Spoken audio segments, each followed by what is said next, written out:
kamu hidup keseharian aman, senang. Nah ini supaya sampean kita semua lah, kita semua ngaji betapa panduan Rasulullah untuk menggapai ridho Allah itu banyak yang keseharian sekali. Saking kesehariannya banyak dalam hadis dan itu sahih. Nabi menyebut hal-hal yang keseharian. Hatta ma tas'alu fi fimra'atika. Kamu punya uang, kemudian istri kamu bisa makan, itu ibadah. Bahkan sebagian ibadah itu dicontohkan Nabi yang akhirnya diprotes sahabat. Yaitu wafi buti ahadikum sodakoh. Kamu menggauli istri kamu itu ya sodakoh. Sampai sahabat bilang yang benar ya Rasulullah. Ayati ahaduna syahwatahu wa huwa lahu ajrun. Masa urusan biologis, urusan syahwat kemudian dia dapat pahala. Nabi menjawab, alai salawadu'aha fi haramin akana alaihi wisrun. Bagaimana kalau dia meletakkan ke yang tidak benar itu kan dosa. Nah, hal-hal seperti ini yang saya ingin teman-teman semua lah, semua. Saya juga agak ingin ngaji demi Anda juga agak ingin. Itu dosa sekali ngaji kok pesanan kelompok tertentu itu enggak boleh. Islam itu untuk semua, jadi ya cuma karena di depan saya jenengan ya seakan-akan jenengan korbannya. Itu ada ilmunya dalam usul fikih itu. Jadi orang itu harus ngaji usul fikih. Nama yang disebut, mungkin Mas Sufyan masih ingat zaman ngaji usul fikih. Nama yang disebut itu tidak jaminan sebagai prioritas perintah. Jadi misalnya gini, kebetulan yang di depan Nabi itu Abu Dzar. Nabi ya bilang, ya Abu Dzarin ini uhibbuka misalnya, atau ya Mu'ad ini uhibbuka, atau ya Abu Hurairah ini uhibbuka misalnya. Banyaklah riwayat yang Nabi nyebut ya Abu Dzarin, ya Mu'ad, ya Abu Hurairah. Kemudian misalnya Nabi meneruskan khitab, ini uhibbuka, saya mencintai kamu, fakul dubur sholatin, atau sebagian riwayat disebut fala tada'an la dubura kulli sholatin, Allahumma inni ala dzikrika wa syukrika wa husni ibadatik. Saya mencintai kamu, siapa saja, Mu'ad bisa, Abu Dzar bisa siapa. Saya mencintai kamu, mohon kalau habis sholat kamu jangan lupa wiridan Allahumma a'inni ala dzikrika wa syukrika wa husni ibadatik. Ya Allah, tolong kami permudah supaya mudah ingat engkau. Anda tidak bisa mentang-mentang, wong nama saya Parmin, nama saya Purnomo, itu yang diperintahkan Mu'ad misalnya. Jadi yang disebut satu, tapi khitab itu untuk siapa saja. Saya teruskan. Jadi saya mohon semua kita melakukan kebaikan itu kalau dalam kaidah fikih disebut al-yakin la yuzalu bisyak. Banyak kebaikan yang kebenarannya itu 100%. Tidak punya efek samping ke pihak lain, ke kelompok lain, ke komunitas lain. Itu tadi misalnya Anda makan dan itu murah sekali, hanya butuh satu piring. Setiap punyaan kamu muji Allah, setiap minum kamu muji Allah. Itu redaksinya Rasulullah SAW disebut Allah sangat ridho ketika seorang hamba makan, kemudian dia memuji Allah. Atau minum, kemudian dia memuji Allah. Logikanya gampang, negara seperti ini yang kamu harapkan bentuknya kayak apa, mertua, ipar, komunitas, tetangga. Itu nyata terjadi itu kan belum pasti. Sementara yang mesti terjadi adalah kamu butuh makan, kalau tidak mati. Butuh minum, kalau tidak mati. Butuh bumi yang nyaman ditempati, kalau tidak kita juga mati. Sebab itu Allah kalau menyebut nikmatnya itu hal-hal yang keseharian. Alladzi at'amahum min ju'. Allah itu siapa? Allah itu yang menciptakan kamu bisa makan. Tidak berlebihan. Allah itu yang menciptakan kondisi sosial itu ideal. Zaman Nabi itu ya ada orang munafik. Orang-orang pilihan Allah itu juga diuji orang sekelilingnya yang macam-macam. Semua diuji sesuai konteks zaman dan waktu. Nah, tapi ada ibadah-ibadah yang selalu disarankan Nabi. Sampai Nabi itu pernah ditanya, ayul Islam ya khairun ya Rasulullah, Islam terbaik itu gimana? Jawaban Nabi itu unik. It'amu to'am. Islam terbaik itu ya makan-makan, jangan santai-santai. Ketika Allah menyebut beberapa kebaikan, falak tahamal akobah, wa ma adrokan apa? Mal akobah. Terusannya apa? Fakku rokobah. Terusannya apa? Au'id amun fiyaumin di masubaya. Itu acara makan-makan itu juga Islam. Kenapa? Ya bayangkan kalau tidak ada makanan, kita mati kan? Kondisi sosial tidak ideal tuh Anda masih gak apa-apa. Tapi kalau Anda tidak makan, Anda tidak minum, kamu punya istri cerewet masih bisa hidup, punya mertua cerewet masih bisa hidup. Tapi kalau tidak makan bisa mati. Berarti penting mana istri sama makan? Penting mana? Makan. Semoga istri Anda dengar. Nanti kamu disuruh makan tapi pulang deh. Itu kalau dibahasakan makan masih memahami. Penting mana nasi satu piring dengan istri. Nggak ada nasi mati, nggak ada istri belum mati. Penting mana? Gak berani jawab kan? Nah, ternyata Anda ada garang kan di depan istri. Jadi saya mohonlah, mungkin Mas Sufyan Sauri tadi yang bisa bantulah. Teman-teman tuh ngaji yang keseharian saja. Karena kita nyari ridho Allah itu berdasar firman Allah. Dan firman Allah itu menyebut keseharian itu riang, gampang. Itu tadi misalnya wa min ayatihi manamukum billaili wanar. Termasuk ayat-ayat Allah itu kamu tidur. Maka dulu itu ada guyonan, ada tokoh Mu'tazilah, kelompok dalam Islam yang berpikir manusia itu bisa menentukan ikhtiarnya sendiri. Karena saya bisa duduk, duduk, ingin berdiri, berdiri. Karena kelompok ini nggak terima kalau semua kehendak Allah, nanti bagaimana kalau semua kehendak Allah kok ada hisab ya, ada sanksi. Lucunya itu dia akhirnya ini cerita ya, mencintai seorang perempuan cantik sekali. Dan itu dia menjadi ahli sunnah itu oleh hal-hal yang sepele. Karena istrinya cantik, ya namanya suami istri hubungan intim. Terus ditanya, Mas, masih ingin lagi? Masih. Silahkan diulang lagi. Wah ya tidak bisa. Katanya manusia bisa menentukan yang diinginkan. Itu tobat itu.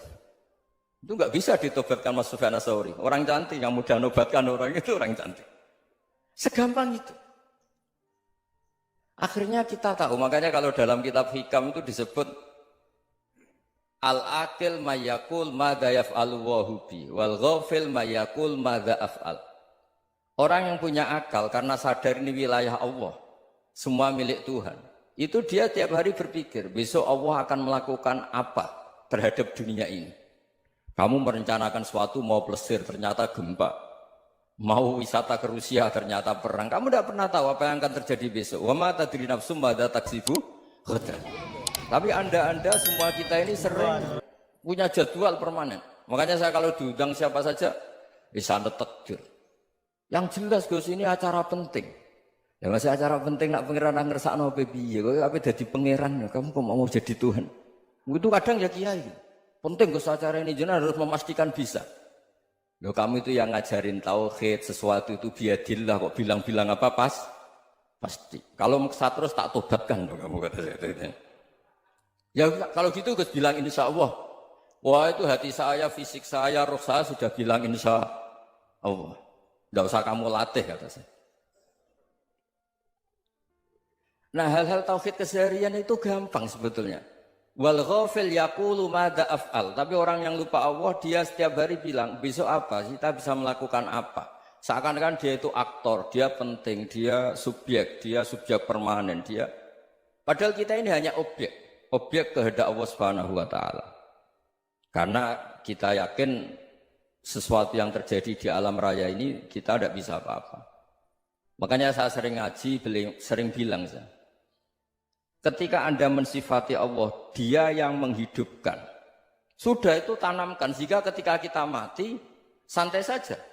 Kenapa santai? Allah punya cara menghidupkan kita. Zaman kita hidup juga gak tahu caranya ngelola jantung, ngelola paru-paru. Kamu juga gak tahu ngelola oksigen yang tidak beracun, tidak ngandung polusi. Tahu-tahu hidup. Gak ingin tua ya tahu-tahu tua. Gak ingin mati tahu-tahu mati. Selama ini kita hidup juga gak tahu apa-apa sebetulnya. Hanya gaya tok, punya jadwal, punya planning. Kalau kamu bisa menentukan pilihan Anda, pasti Anda istrinya cantik, 4 neriman semua, kona'ah semua. Nyatanya enggak kan? Ada 1 jelek, cerewet. Oh itu kan, nyatanya enggak bisa apa-apa Anda kan? Dan kamu bawa mati lagi. Itu kan, Istri Anda juga gitu, punya keinginan punya suami yang ganteng, yang jabat, yang riman, yang enggak poligami. Ya tidak kesampaian juga. Kalau kita ngitung tingkat kegagalan kita itu gagal terus. Ya kan? Nah, terus ingat Allah, madza yaf'alu Allahu bi. Orang yang punya akal selalu berpikir Allah itu menghendaki apa terhadap saya. Loh, sama-sama orang gitu. Ngelihat orang yang serius, itu kata Anda itu pemikir berat, serius. Senang punya tokoh yang merengut karena kamu anggap serius. Tapi sebagian orang anggap orang yang serius itu wong merengut, wong masam, wong muka kok ditekuk. Jadi sama itu hati ya muqallibal qulub tsabbit qalbi ala dini, karena kita enggak tahu cara berpikir kita tentang orang lain, tentang sekeliling kita. Misalnya kita orang baik yang jenis ngurmat fakir miskin. Ada orang bangun masjid mewah itu janggal. Apa artinya masjid mewah kalau banyak orang kelaparan? Tapi kalau yang jenis pendidikan apa artinya masjid mewah kalau tidak bisa ngaji? Nanti yang jenis infrastruktur apa artinya ini kalau semuanya punya sudut pandang yang berbeda-beda. Dan Islam mengapresiasi semua kebaikan. Tapi katakan semua kebaikan itu adalah kehendak Allah Subhanahu wa taala. Karena apapun baik Anda itu pakai fasilitas yang diberikan oleh Allah Subhanahu wa taala. Sehingga ini yang disebut qulillah tsumma darhum fi khawdihim yal'abun. Ya kembali tadi ke tema-tema bahwa keseharian Anda ini sudah Islami. Saat Anda tidak bisa melakukan apa saja.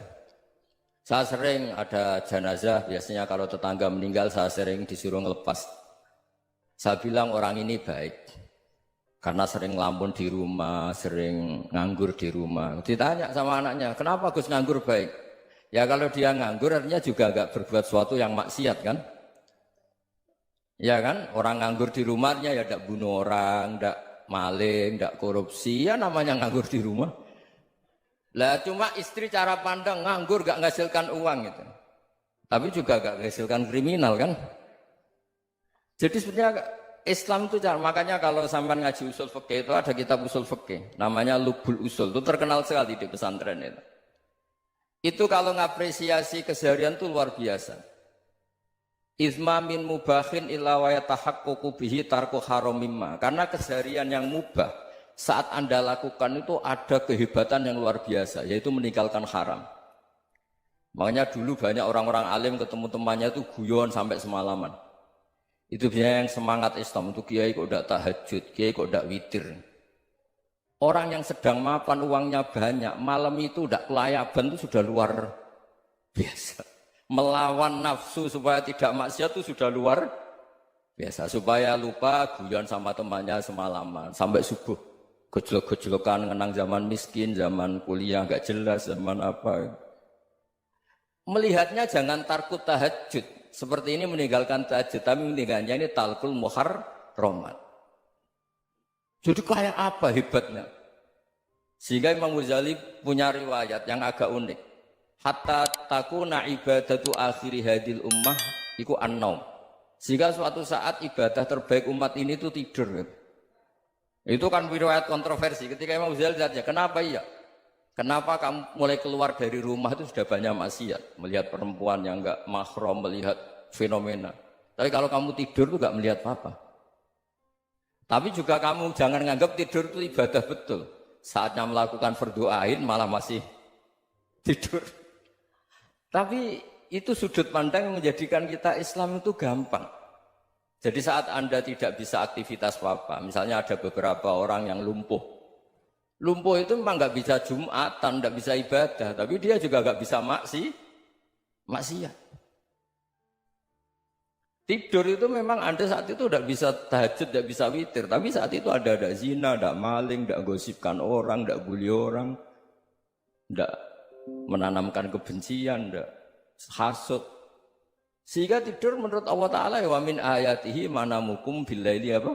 Wanahar. Karena di tidur itu selain ada unsur istirahat, jaga stamina, juga ada unsur meninggalkan beberapa keburukan. Nah saya mohon ibadah yang keseharian ini kita jaga. Supaya kita semua baca ayat itu fasih. Fasih itu tertanam di hati. Allah itu siapa? Alladzi at'amahum min ju'i wa amanahum min khauf. Dan Allah kalau cerita di Quran itu anna sababnal ma'a sabba thumma syaqqaqnal ardha wa syaqqa fa ambatna fiha habba wa inaba wa qadba wa zaituna wa nakhla wa hada'iqa hulba. Kamu tahu saya ini siapa, kata Allah. Saya ini adalah Tuhan yang menurunkan air, kemudian ada tanaman banyak. Habba wa inaba wa qadba, ada zaitun, ada tin, kalau orang Jawa mungkin ada tela, ada padi, ada mangga, ada pisang. Sudah. Wa inaba wa zaituna wa nakhla wa hada'iqa hulba, ada perkebunan yang lebat. Tujuannya apa? Mata Allahum, silahkan kamu pakai, kamu nikmati. Tapi karena kadang kita ini punya ide-ide besar. Tadi untuk syukur saja nunggu punya istri riman, rumah baik, tetangga baik, komunitas baik, semuanya baik baru syukur. Lama-lama nanti ada di surga, syukurnya nunggu surga paling kelas A. Itu sudah ada yang menghuni Rasulullah, kamu gak boleh di situ. Masa untuk syukur saja? Repotnya Masya Allah.